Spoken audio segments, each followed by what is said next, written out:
June 3, 2024 இன்றைய நாளுக்கான இறைவார்த்தை. உங்கள் நோய்கள் உங்களை விட்டு மறையும், கர்த்தர் உங்களுக்கு சுகத்தை தருவார். Your diseases will leave you. May the Lord comfort you.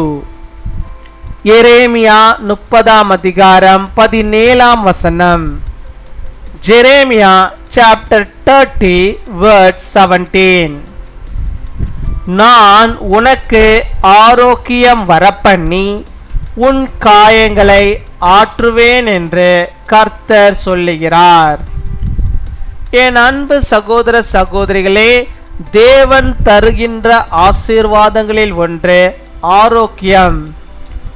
மாறாவின் தண்ணீரை மதுரமாக்கும் தேவன் கட்டாயம் உங்கள் வாழ்விலே காணப்படுகின்ற கசப்புகளை எல்லாம் நீக்கி அவர் மகிழ்ச்சியை தருவார். இந்த வியாதி எனக்கு கசப்பான மருந்தா இருக்கிறதே என்று நீங்கள் சொல்கிறீர்களா? நீங்கள் அவருடைய தழும்புகளால் குணமாகிறீர்கள். தேவன் உங்களுக்கு தெய்வீக சுகத்தை கட்டளையிடுகிறார்.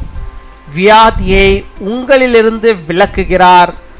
கர்த்தர் சொன்னபடியே அதை உங்களுக்கு செய்வார். நீங்கள் இதை உறுதியாய் பிடித்துக் கொள்ளுங்கள். I will restore you to health and heal your wounds, declares the Lord.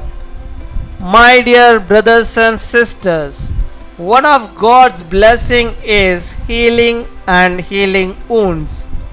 God who sweetens the water of Mara will surely remove the bitterness in your life and bring happiness. Are you saying that this disease is bitter medicine for me? By his cares you are healed. God commands you divine comfort. Let's hold fast to the Lord's word and to take the sickness away from you.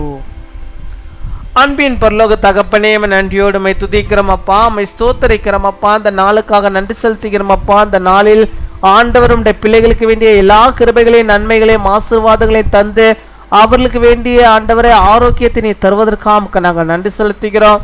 நீர் ஆரோக்கியத்தை உருவாக்குகிறவர், காயங்களை ஆற்றுகிறவர் ஆண்டவரே, நோய்களை எல்லாம் மாற்றுகிறவர் ஆண்டவரே.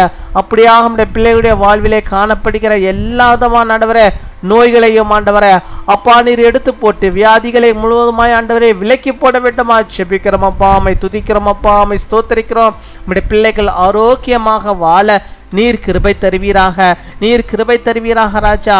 இப்பொழுதும் அவருடைய உள்ளங்களில் இருக்கிற அந்த காயத்தை நீர் மாற்றி ஆண்டவர் நீர் ஆண்டவரே அவர்களுக்கு சந்தோஷத்தை நீ தர வேண்டுமா செபிக்கிறோம் அப்பா. ஆரோக்கியம் ஆண்டவரே உள்ளத்திலும் இருக்கட்டும் ஆண்டவரே, உடலிலும் இருக்கட்டும் ஆண்டவரே.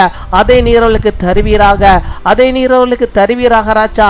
என்னுடைய வாழ்க்கை ஒரு மாறாவாக இருக்கிறதே என்று சொல்லி ஆண்டவரே நம்முடைய பிள்ளைகள் ஆண்டவரே செபித்து கொண்டிருக்கிறார்கள். கத்தாவே, மாறாவின் தண்ணீரை மதுரமாக்கின தேவன் தாமே நம்முடைய பிள்ளைகளுடைய வாழ்விலே இருக்கிறதான எல்லா விதமான கசப்புகளையும் ஆண்டவரை நீக்கி அவர்களுக்கு ஆண்டவரே ஒரு சந்தோஷத்தை, மகிழ்ச்சியை, ஒரு ஆசீர்வாதத்தை ஆண்டவரை தந்தரல வேண்டுமா செபிக்கிறோம் ஆண்டவரே. மகிழ்ச்சி என்னும் கட்டை ஆண்டவரை நீர் அவிழ் தரல வேண்டுமா செபிக்கிறோம் ஆண்டவரே. அந்த கசப்புகள் எல்லாம் மாற வேண்டுமா செபிக்கிறோம். அவர்கள் குணமாகும்படியாக நீர் கிருபை தருவீராக. தெய்வீக சுகத்தை அவர்கள் பெற்றுக்கொள்ளும்படியாக நீர் கிருபை தருவீராக. வியாதி எல்லாம் ஆண்டவர்களை விட்டு விலகுவதற்காக ஸ்தோத்திரம் அப்பா, ஸ்தோத்திரம். இந்த நாள் நம்முடைய பிள்ளைகளுக்கு அப்படிப்பட்டதான ஆசீர்வாதத்தை தருவதற்காக, சுகத்தை தருவதற்காக, ஜீவனை தருவதற்காக, நோய்களை மாற்றுவதற்காக, விசேஷித்த நன்மை நம்முடைய பிள்ளைகள் பெற்றுக்கொள்ளும்படியாக நீர் ஆசீர்வாதத்தை தருவதற்காக ஸ்தோத்திரம், ஸ்தோத்திரம் ஆண்டவரே. கொடாகோடி ஸ்தோத்திரங்களை செலுத்துகிறோம் அப்பா, அம்மை துதிக்கிறோம் அப்பா, அம்மை ஸ்தோத்தரிக்கிறோம் ஆண்டவரே. இந்த நாளில் தங்கள் பிறந்த நாளை கொண்டாடுகிற பிள்ளைகளுக்காக செபிக்கிறோம். அநேக பிறந்த நாட்கள் நம்முடைய பிள்ளைகள் காணும்படியாக நல்ல சுகத்தை, பலத்தை, தீர்க்காய்ச்சி பெற்று வாழும்படியாக நீர் கிருபை தாரும். திருமண நாளை கொண்டாடுகிற பிள்ளைகளுக்காக செபிக்கிறோம். அநேக திருமண நாட்கள் நம்முடைய பிள்ளைகள் காணும்படியாக நல்ல சுக வாழ்வை பெற்றவர்கள் வாழும்படியாக நீர் உதவி செய்தலுமா செபிக்கிறோம். நம்முடைய பிரசன்னம் நம்முடைய பிள்ளைகளோடு இருந்து வழிநடத்துவதற்கு நமக்கு ஸ்தோத்திரம், ஸ்தோத்திரம், கொடாகோடி ஸ்தோத்திரங்களை செலுத்துகிறோம் அப்பா. துதிகன மகிமை எல்லாம் ஒருக்கு இயேசு கிறிஸ்துவின் மூலம் செபிக்கிறோம் எங்கள் ஜீவனுள்ள நல்ல பிதாவே, ஆமீன்.